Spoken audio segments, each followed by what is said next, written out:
Conducting research in information management.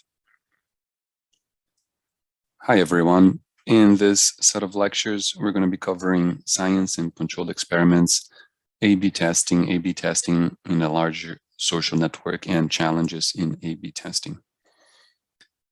So we live in an environment where our actions are constantly being monitored, captured, saved, stored, organized, analyzed. The purchases you buy on Etsy, on Amazon, on eBay, the online event registration forms, the books you check out from the library, your credit card purchases, you're walking down the street is being filmed, and these images, this data, this information is all being stored in the servers and databases of various government, nonprofit organizations, groups, businesses, and so on. This, of course, means that a lot of information about people and their actions are being stored and captured. And it also means that a lot of this information can be probed, can be investigated, it can be researched, it can be understood to understand and to predict and to improve the information systems, the businesses, the services that we provide to people and to organizations. So let's think about how we can actually know something for sure. If you want to know something for sure, how do you find out? You can take a moment here and think about this. How do you find out something for sure with certainty, with some reliability? What kind of activities do you go about to do that? What kind of verbs or actions? You take a pause, and I'm gonna start writing some down on the board. So I can think of a number of things that we can do. For example, ask your mom.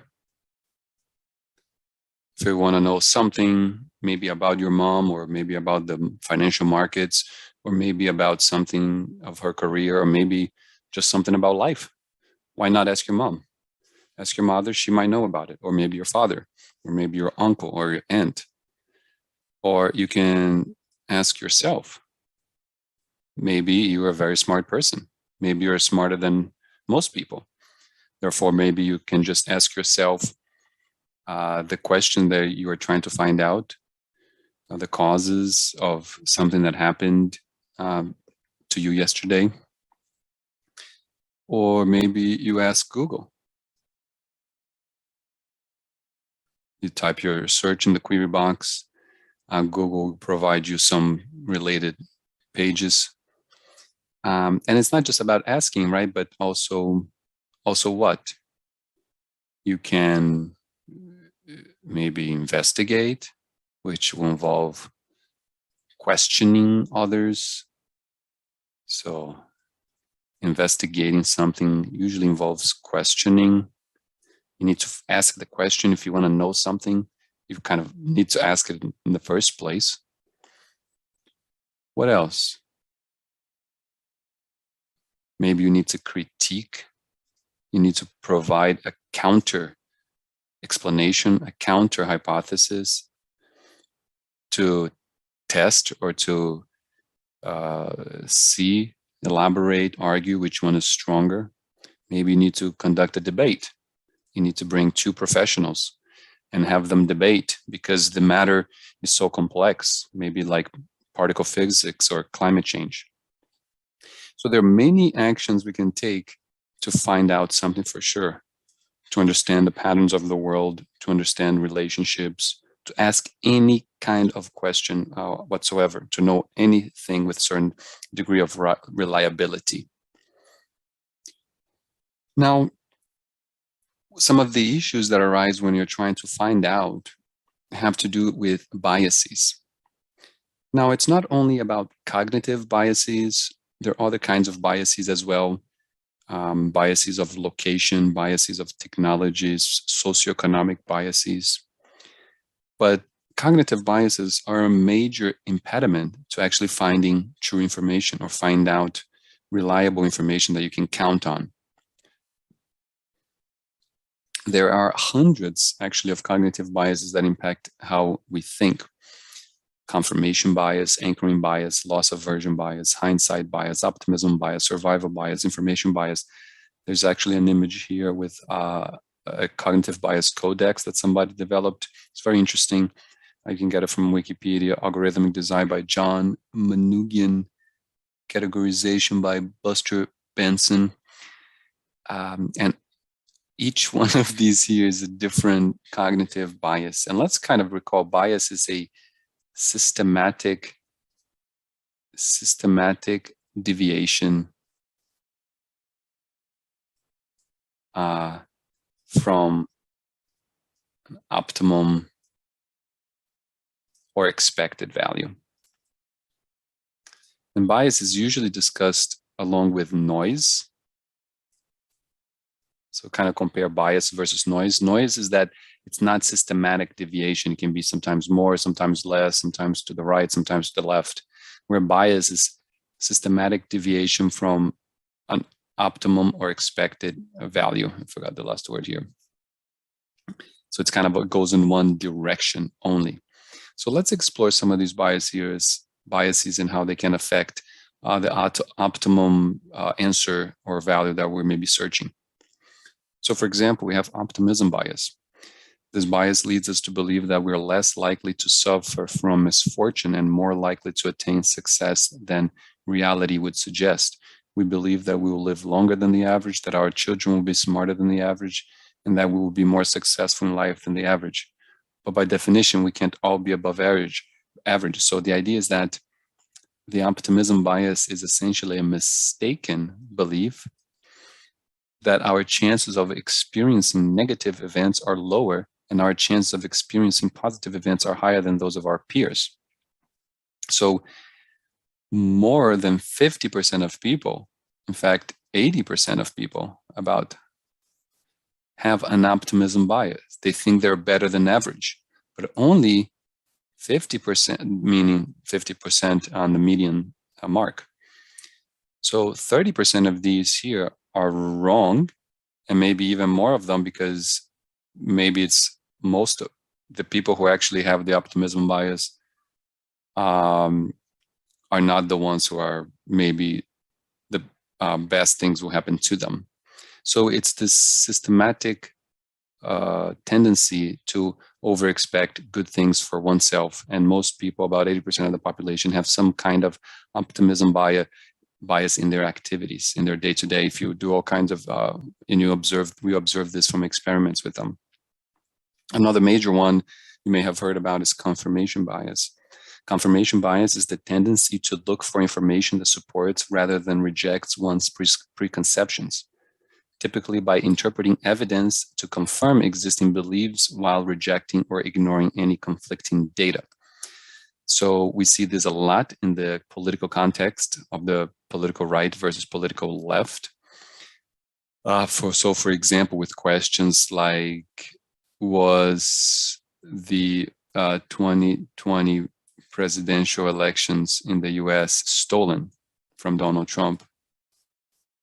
So the bias is the systematic inclination, the confirmation bias for people on the right or people who support the president, Trump in this case, to believe the facts that they see, the information that they see, to support their own ideas, while those on the left don't see that. It's a kind of a misinterpretation of the facts to consider more likely the existing belief that somebody has.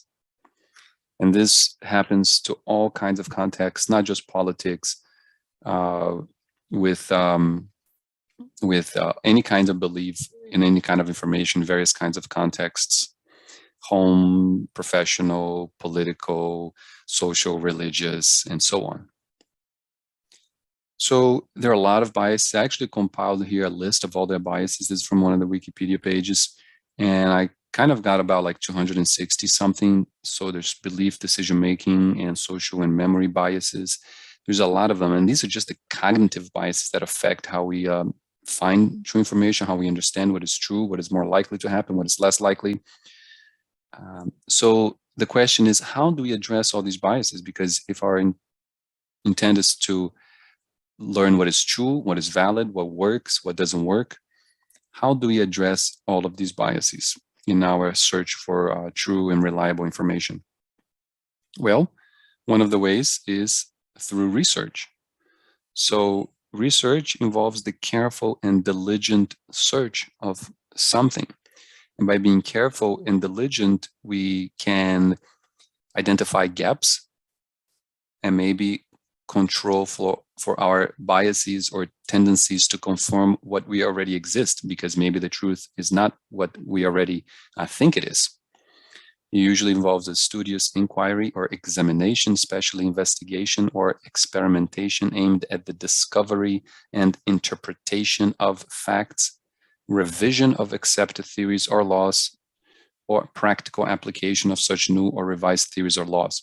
So this is kind of going into the more like the professional understanding of research, but it's really the collecting of information about a particular subject. And I would add a kind of search for truth. Search for truth. Biased and unbiased. Because our biases sometimes are useful and they lead us. There are reasons we have these kinds of biases and heuristics for us humans, maybe for survival and so on.